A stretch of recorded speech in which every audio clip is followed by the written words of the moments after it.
우리가 부흥회를 앞두고 어떤 말씀을 증거할까 하다가 그래도 기도하라는 제목으로 할 말씀 함께 나누기로 합니다. 이 서울에서나 강남의 집값이 몇 달 사이에 3억씩 오르자 정부가 부랴부랴 9월 13일 급등하는 집값을 잡기 위해서 종합적인 대책을 내놓았습니다.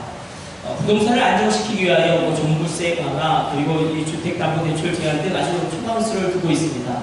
장병이 우리에게 저와 여러분에게 아주 본질적으로 도전하는 말씀 가운데 하나가 이것이 아닐까 싶습니다. 그리고 과연 아파트를 사서 프리미엄을 얻는 것이 그게 과연 축복일까? 오늘 히스기야를 통하여 하나님 우리에게 주신 말씀은 조금 다릅니다.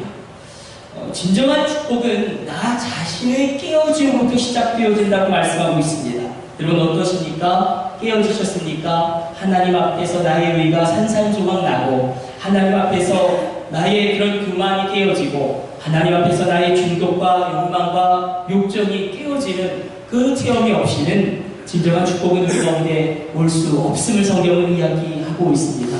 변화됨이 없이 오는 축복은 언제든지 저주로 흘러갈 수 있습니다. 이 깨어짐의 축복, 히스기야의 깨어짐을 우리가 오늘 한번 나눠보려고 합니다. 여러분 분명히 고난 가운데 있지만 하나님이 주신 그 마음으로 그 고난을 걸어가야 하지 않겠습니까? 우리가 조금 바꿔서 우리가 욥기를 보면 욥기의 마지막 장에서 욥이 엄청난 그의 자산의 프리미엄을 얻게 되는 것을 보게 됩니다.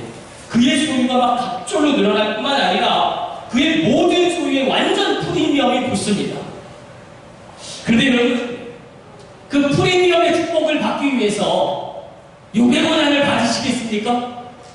어떠십니까? 우리가 욥기를 묵상하며 붙잡는 이유는 그 프리미엄의 축복이 아니라 그 고난 앞에서 어떠한 마음의 태도로 하나님 앞에 설 것이냐, 그것을 성경이 우리에게 믿는 것은 아닌가. 욥이 얼마나 어려운지 그 고난 가운데 그의 생일을 저주합니다. 그의 태어난 생일을 저주합니다. 그러나 하나님 뭐라고 말씀하십니까? 이사야 29장 16절로 너희의 패역함이 심하도다. 이 토기장이를 어찌 진흙같이 여기겠느냐? 이 짐을 받은 물건이 어찌 자기를 지은 이에게 이르기를 그가 나를 짓지 아니하였다 하겠으며 어찌하여 빚을 받은 물건이 자기를 빚은 이에게 대하여 이르기를 그가 총명이 없다 하겠느냐? 하나님의 마음이 무엇입니까? 하나님의 심정이 무엇입니까? 하물며 엿장수도 이 엿장수도 그 가위를 몇 번 칠 것인가에 대한 자신의 주권이 있거늘 하물며 창조주신 하나님에게 그 주권이 없겠느냐? 정말 그 믿음은 고난 앞에서 탄식을 있을 수 있겠지만 그 고난의 현장 속에서 하나님이 주신 마음으로 그 고난의 현장을 묵묵히 걸어가는 것이 아니겠습니까? 이 고난 가운데 하나님의 마음으로 그 고난을 걸어가는 것, 오늘 우리가 분명히 고난이 있습니다. 어려움이 있습니다. 그러나 이 고난 앞에서 내가 하나님께 올려드릴 반응 고백은 무엇인가? 이 고난의 현장 가운데 내가 느끼고 경험하고 체험하고 실감하고 있는 이 나의 마음을 어떻게 다잡아가야 할까? 그것을 우리가 고민하며 나가길 원합니다. 다윗이여 그 고난이 얼마나 컸던지 그가 뭐라고 절규하냐면 하나님이여 힘센 바산의 소들이 나를 둘러싸며 개들이 나를 애워싸며 저 사자가 그 입술 벌리며 부르짖으며 지금 내 앞에 서 있나이다. 또 뭐라고 절규합니까? 여호와여 나의 대적이 어찌 그리 많은지요. 누구까지도? 자신의 아들까지도. 그가 어떻게 그 고난 앞에서 하나님께 올려드리는 반응과 고백을 그의 마음을 다잡아가고 있습니까? 뭐라고 고백합니까? 여호와는 나의 목자시니 내게 부족함이 없으리로다. 나의 잔이 넘치나이다. 내가 우리 절 따라서 고백해봅시다. 나의 잔이 넘치나이다. 여러분이 다윗의 고백이 상상이 가십니까? 똑같은 일이 히스기야에게도 일어나고 있습니다. 고난이 닥치는데 그 고난은 죄 때문에 닥치는 것이 아닙니다. 그것은 분명합니다. 왜냐하면 히스기야는 정말 말씀대로 나라를 경영하였고 믿음으로 기도하였고 하나님 앞에 어떻게 해서든지 올바르게 서려고 그 믿음의 길을 가는 정말 순전한 믿음의 사람이었음을 우리가 성경을 통하여 읽을 수 있기 때문에 그렇습니다. 히스기야는 정말 형편없는 나라를 물려받았습니다. 아버지 아하스가 무능하였습니다. 그래서 영토를 많이 빼앗겼을 뿐만 아니라 그 백성들이 노예로 끌려가는 그런 비참한 상황 가운데 있었습니다. 더 심각한 것은 이 선왕 아하스의 생각과 관점과 가치관은 무엇이었냐면 저 북방의 제국 아수르가 힘이 힘센 이유는 그들이 믿는 신 때문이다. 그들이 믿는 신이 강력하기 때문에 저 아수르가 강력한 것이다. 그래서 온 유다 전역에 아수르의 신들을, 아수르라는 그 아수르 제국의 주신을 포함하여 그 수많은 아수르의 신들을 섬기는 산당을 세워줍니다. 성경은 온 유다 백성이 음란하듯이 우상 숭배를 그 산당에서 행하였다라고 고발하고 있습니다. 히스기야가 왕이 되면서 어떻게 합니까? 정말 그 암담한 그 나라, 형편없는 그런 나라를 물려받았지만 믿음으로 그 모든 산당을 뒤집어 엎고 1월 성신을 숭배하였던 제사장들을 처단할 뿐만 아니라 잊어버렸던 6월절을 시행하고 하늘 앞에 믿음으로 서려고 몸부림칩니다. 그런데 나라도 정말로 점점 이 자리를 잡아갑니다. 정말 믿음으로 살았는데 말씀에 순종하는 몸부림쳤는데 어떻게 해서든지 여호와의 신당을 일으키려고 그렇게 하나님께 나아갔는데 근데 왜 그런 히스기야에게 그가 감당하지 못할 것 같은 고난이 찾아오는가? 왜 아수르 대군의 침략을 받아야 하며 그의 나이가 이제 갓 40 넘은 그 나이에 왜 죽을 질병에 걸려야 하는가? 주님은 오늘 우리에게도 물으신 것이 동일합니다. 근데 그 상황에서, 근데 그 자리에서 너의 마음은 어떠하냐? 네가 하나님께 올려드린 반응 고백은 무엇이냐? 오늘 분명한 것은 이사야서가 우리에게 고난에 대한 전혀 새로운 해석을 우리에게 내놓고 있다는 것입니다. 물론 죄로 말미암아 고난이 옵니다. 이 큰 틀은 이 구약에서의 틀어지지 않아요. 이사야 이전까지. 그러나 그것이 전부가 아닙니다. 오늘 이사야서를 통하여 고난에 대하여 하나님이 새로운 해석을 우리에게 주시는데 하나님은 생명을 주시기 위하여 우리에게 고난을 주실 수 있는 분으로 재해석이 되고 있습니다. 참된 생명을 주시기 위하여 이 고난을 주실 수 있는 분이 하나님이시라는 것입니다. 생명을 주시려고 고난과 어려움이 우리들 가운데도 있을 수 있음을 너희가 생각하라라고 말씀하십니다. 우리가 붙들어야 할 것은 하나님의 목적은 고난이 아니라 회복입니다. 하나님의 목적은 심판이 아니라 회복인 줄로 믿으시길 축복합니다. 그렇게 고난 가운데서 정말 고난이 있고 아픔이 있고 한계가 있지만 그렇게 해서라도 우리는 회복의 자유로 이끌어 가시는 그 하나님이 바로 저와 여러분의 하나님이심을 믿으시길 축원합니다. 우리가 지난주에 살펴보았죠. 이사야가 사명을 받습니다. 이사야 6장에서 사명을 받는데 사실 이사야는 이사야 1장에서 5장까지 이미 예언자였습니다. 왕실 예언자 호재라는 그런 정체성을 가지고 있었죠. 왕실 중앙 예언자. 이 왕실 예언자는 특별히 왕에게 정치적인 조언뿐만 아니라 이 종교적인 조언, 경제적인 조언까지 하는 이 조언자 역할까지도 감당하고 있는 굉장히 고위직에 있던 사람입니다. 그러나 그가 이사야 6장을 통하여 자신에게 절망하기 시작함으로 말미암아 하나님 앞에 그가 산산이 깨어지는 체험을 하게 되고 그 정체성이 이제 왕실 예언자 호지에서 정말 성경 이야기하고 있는 예언자 나비로 하나님의 말씀을 맡은 자, 그 말씀으로 과거를 해석하고 그 말씀의 기준으로 현재를 분석하고 그 말씀으로 미래를 예언하는 그 나비라는 그 정체성의 변화가 일어납니다. 그리고 우리 가운데도 이런 정체성의 놀라운 변화가 일어나게 되기를 주님의 이름으로 축복합니다. 그래서 우리가 이사야가 없으면 히스기야가 없어요. 이것을 기억하셔야 돼요. 이사야와 히스기야는 같이 가는 동시대의 사람입니다. 그런데 이사야와 히스기야 앞에 펼쳐진 국제정세는 이게 아수르 제국이에요. 어마어마한 아수르 제국이 몰려 내려오고 있는 시대입니다. 이 아수르 제국의 힘과 규모를 유다는 가늠할 수조차 없습니다. 사실 유다가 지금까지 대항에서 싸웠던 블레셋, 모압, 암몬 이런 나라들은 사실 도시국가들입니다. 그런데 이제 히스기야가 맞서 싸워야 할 그런 대상은 이런 모압, 암몬 이런 도시국가가 아니라 제국이에요. 이 제국의 판도를 볼 때 100여 개의 도가 있는데 그 한 도가 유다보다 큽니다. 그들이 가늠할 수 없는 그런 규모와 힘과 위력으로 그들이 내려오고 있는 이때 이 고난의 상황 가운데 이사야에게 히스기야에게 하나님이 모르시는 것은 그때 그곳에 서 있는 너의 마음은 어떠하냐? 그때 그 고난의 자리 가운데 정말 네가 하나님께 올려드린 반응과 고백은 무엇이냐? 그것을 묻고 있다는 것입니다. 오늘 우리가 히스기야의 그런 마음을 살펴보기를 원합니다. 히스기야가 아수르에 의해 침입을 받고 사내립을 통해 그 아수르 왕의 편지를 받습니다. 하나님을 모욕하는 글로 가득한 편지를 가지고 이제 그가 성전으로 올라갑니다. 우리 한번 오늘 이사야 37장과 38장은 연결되어져 있는데 우리 37장 1절과 2절로 가서 같이 읽어보도록 하겠습니다.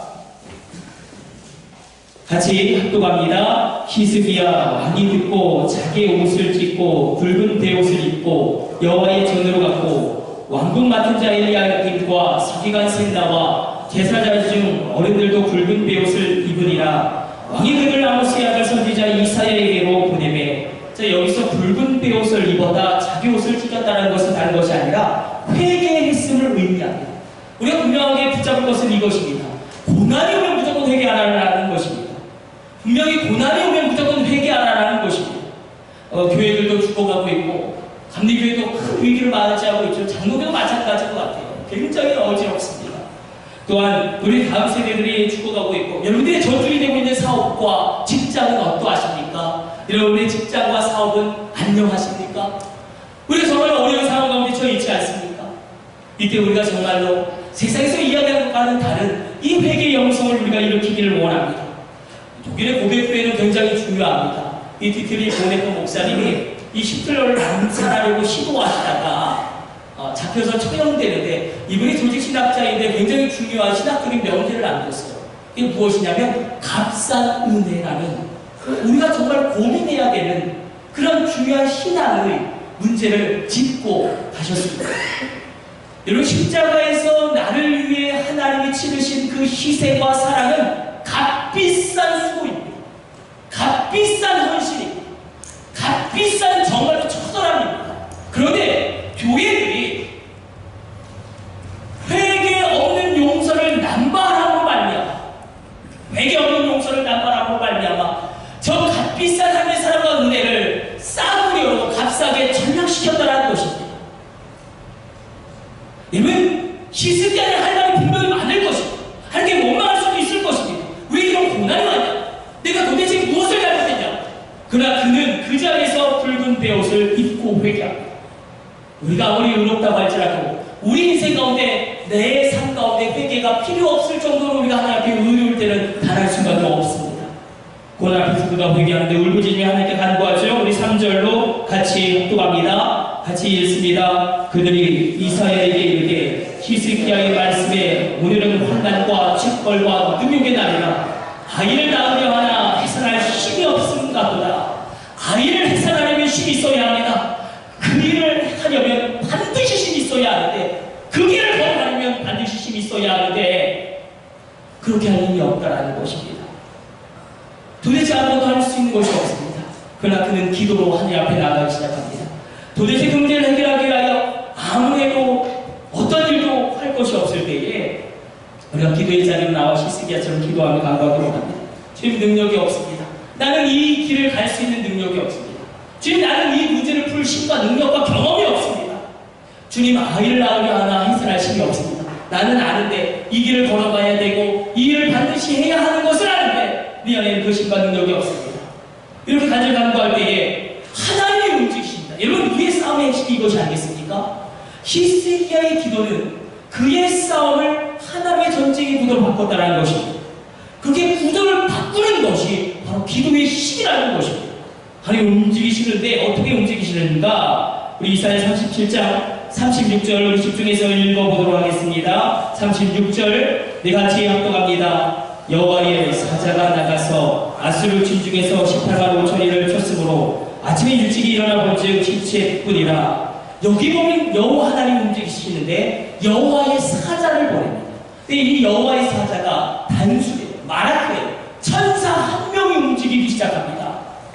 그 18만 5천이 진멸되어지는, 역사학자들과 고고학자들 굉장히 고민이 많았어요. 어떻게 18만 5천을 유다가 이길 수 있으며 어떻게 그렇게 많은 사상자가 날 수 있을까? 그래서 그들이 추정하기는 아마도 전염병이 돌았을 것이다. 또 어떤 역사학자가 추정하기는 이 본국에서 있었던 왕위 계승의 다툼이, 그 정권의 다툼이 그대로 이곳에서 내전의 형태로 재현되어져서 서로 싸우다 죽었을 것이다.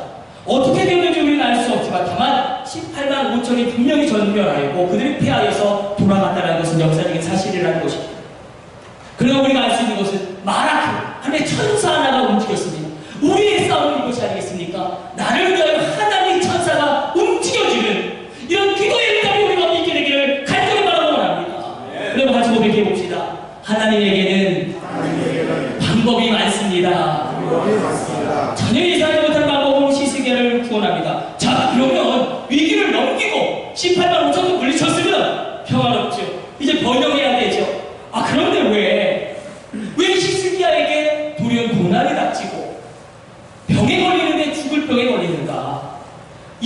이유 없는 고난, 이 해석되지 않는 고난을 우리가 어떻게 풀어내야 할 것인가?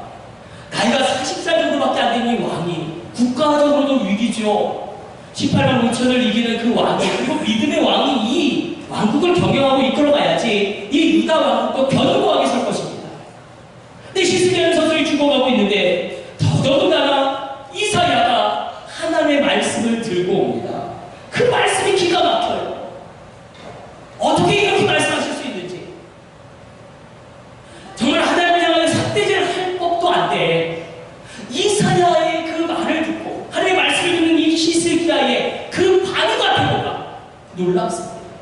우리 한번 38장으로 넘어가서 1절 같이 합독합니다. 1절 같이 읽습니다. 그때에 히스기야가 병들어 죽게 되니 아모스의 아들 선지자 이사야가 나아가 그에게 이르되 여호와께서 이같이 말씀하시기를 너는 내 집에 유언하라 내가 죽고 살지 못하리라 하셨나이다. 너는 죽을 병에 걸렸다. 이제 너는 너희 인생을 정리하라. 너는 거기까지만 하면 된다. 그때 히스기야가 기도를 시작하죠. 여러분, 기도의 제목이 분명하시게 기도합니다. 히스기야는 한 가지만 하나님께 지벽에 기도하는데 그 기도는 무엇이냐면 주여 나를 살려주옵소서. 주여 내게 한 번 더 기회를 주옵소서. 우리가 여기서 한번 더 생각하기를 원하는 것은 분명히 히스기야야 너희 인생이 끝났다. 너는 너희 집에 유언하고 이제 죽음을 준비해라. 너희 인생을 이제 정리하라. 이것은 분명히 하나님의 계획입니다. 하나님의 뜻입니다. 우리는 알 수 없어요. 왜 하나님이 이 히스기야를 데리고 가시려고 그러는지. 하나님의 계획과 뜻은 히스기야 너는 죽는다. 이제 너는 너희 인생을 정리하라. 이것이 하나님의 계획이고 하나님의 뜻입니다. 분명히 하나님의 계획이 분명하고 하나님의 뜻이 명확함에도 불구하고 히스기야가 기도하지요. 한 가지만을 집중적으로 기도합니다. 주여 나를 살려주옵소서. 주여 내게 다시 한번 기회를 주옵소서. 아니, 하나님의 계획과 뜻이 분명한데 이렇게 기도할 수 있는가? 이건 불경한 거 아닌가? 그래서 일단 사도기도로 고백해 봅시다. 그래도 기도하라. 그러면서 어떻게 기도하냐면 성경에서 나오는 인물 최초로 아주 절박하게 기도하는데 우리 본문 2절 말씀 같이 읽어보도록 하겠습니다. 합독합니다. 히스기야가 얼굴을 벽으로 향하고 여호와께 기도하라. 여러분, 이것이 저 유명한 면벽 기도입니다.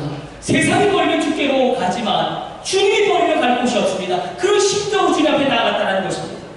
하나님의 계획이 명확했습니다.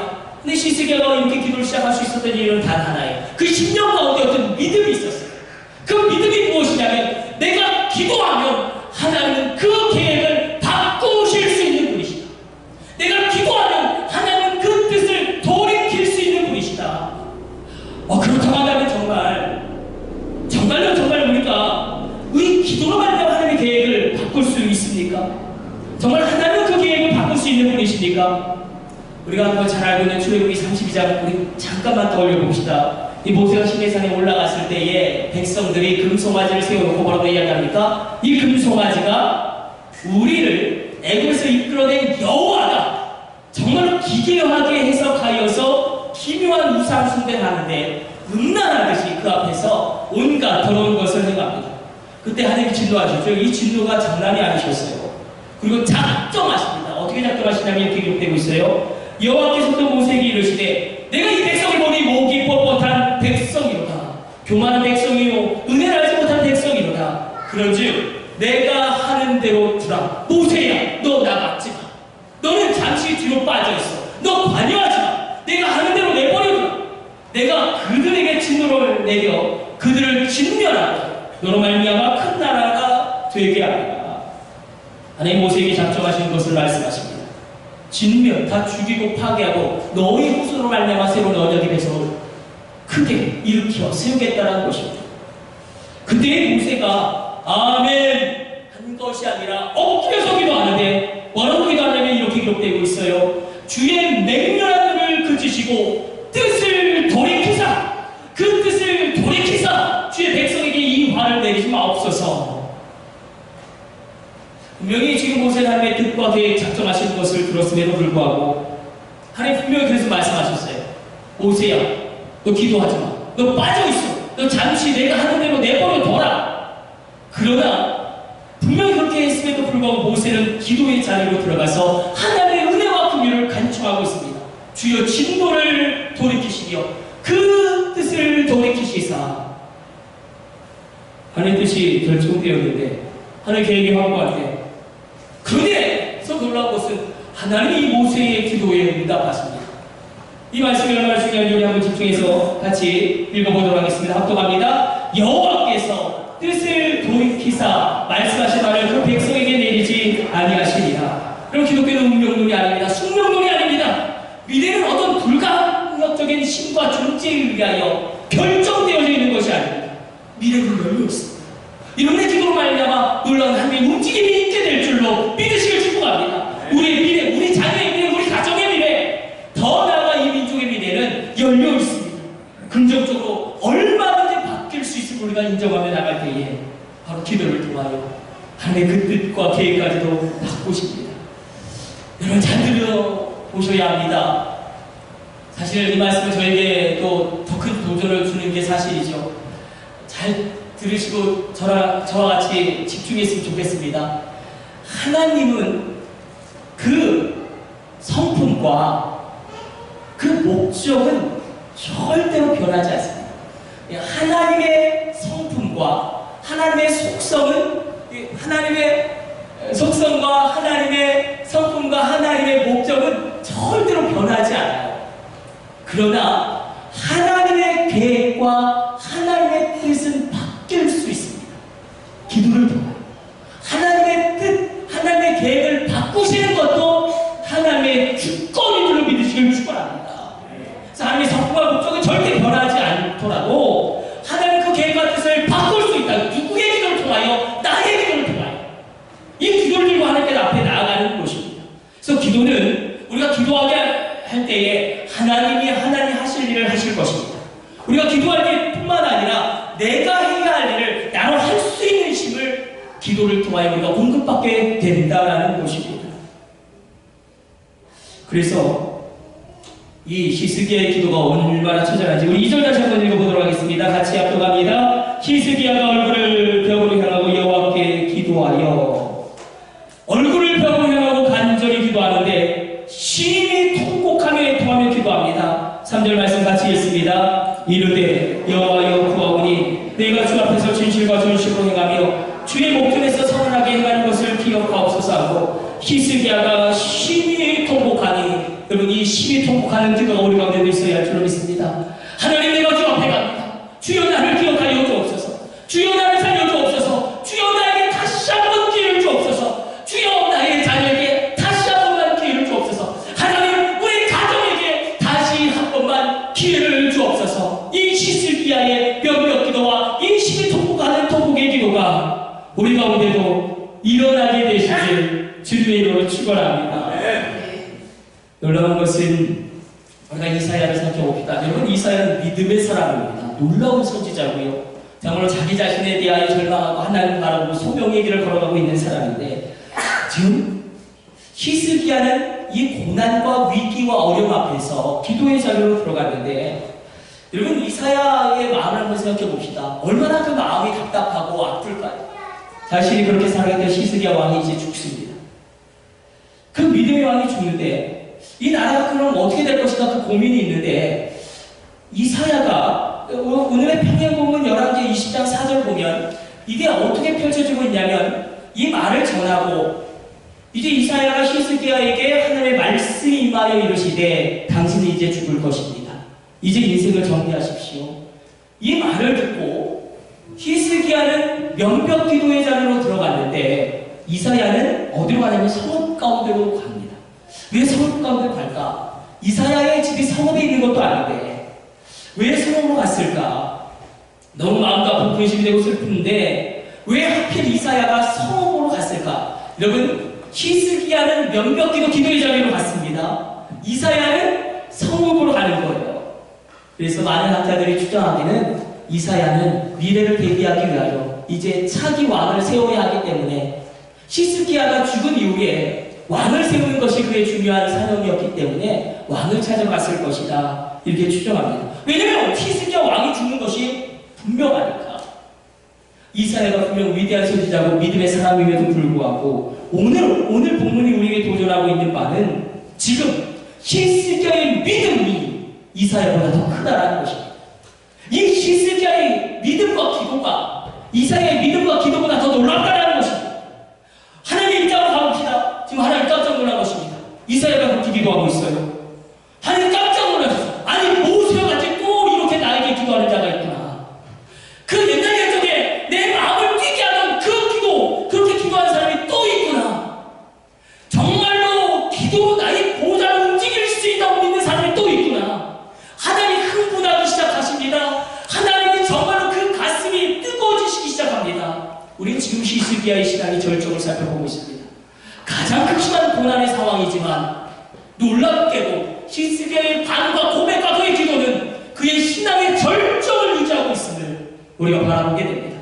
자, 그 절망과 그 한계와 그 죽음과 그 상처와 그 질병과 그 아픔을 기정사실로 이사야는 받아들이고 자기 왕을 세우려고 아픈 가슴을 부여잡고 성읍으로 갔다면, 히스기야는 그 실패와 그 절망과 그 죽음과 그 모든 절망스러운 상황을 기정사실로 받아들이지 아니하고 기도의 자리로 나아갔다는 것입니다.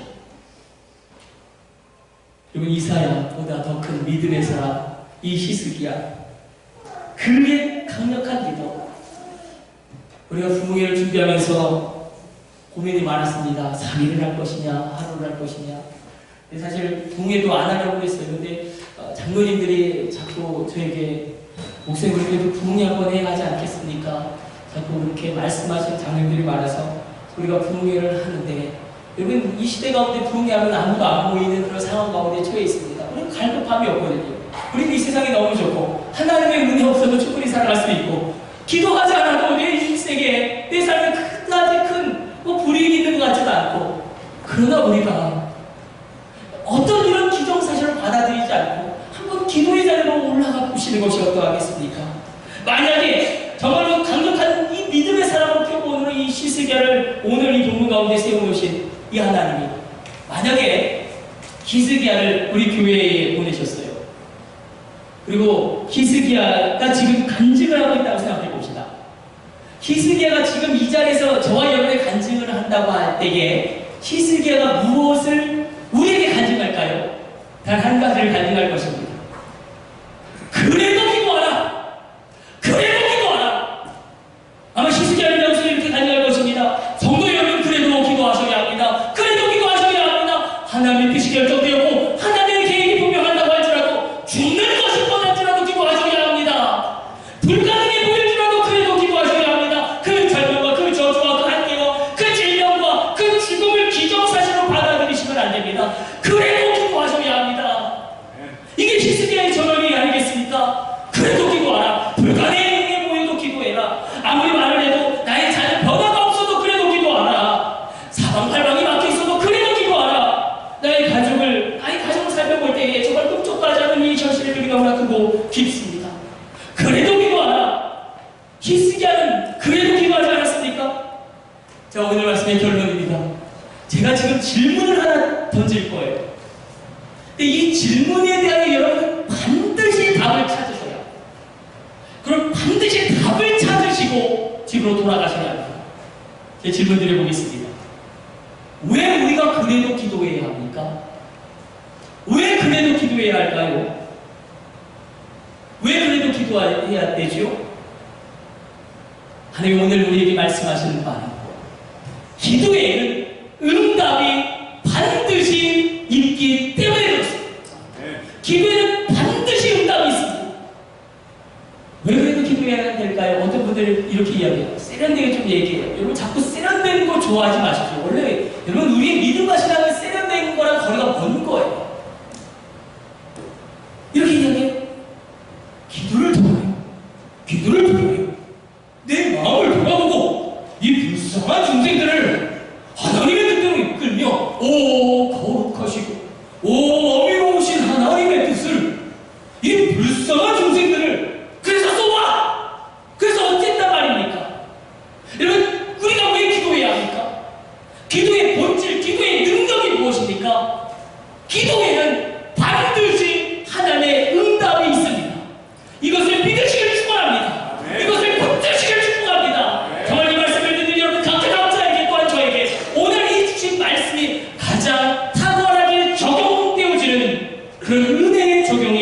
여러분의 삶 가운데, 저희 삶 가운데 있게 되기를 주님의 이름으로 축복합니다. 그래도 기대된 히스기야에게 하나님의 응답이 떨어지는데 오늘 보면 4절과 5절 6절 읽고 설교 마치도록 하겠습니다. 4절 5절 6절 우리 같이 묵독합니다. 이에 여호와의 말씀이 이사야에게 임하여 이르시되 너는 가서 히스기야에게 이르기를 내 조상 다윗의 하나님 여호와께서 이같이 말씀하시기를 내가 내 기도를 들었고 내 눈물을 보았도다. 내가 내 수완의 15년을 도하고 너와 이 성을 아수르 왕의 손에서 건져내겠고 내가 또 이 성을 보호하리라. 저는 정말로 이 말씀이 여러분의 인생 가운데 현실이 되기를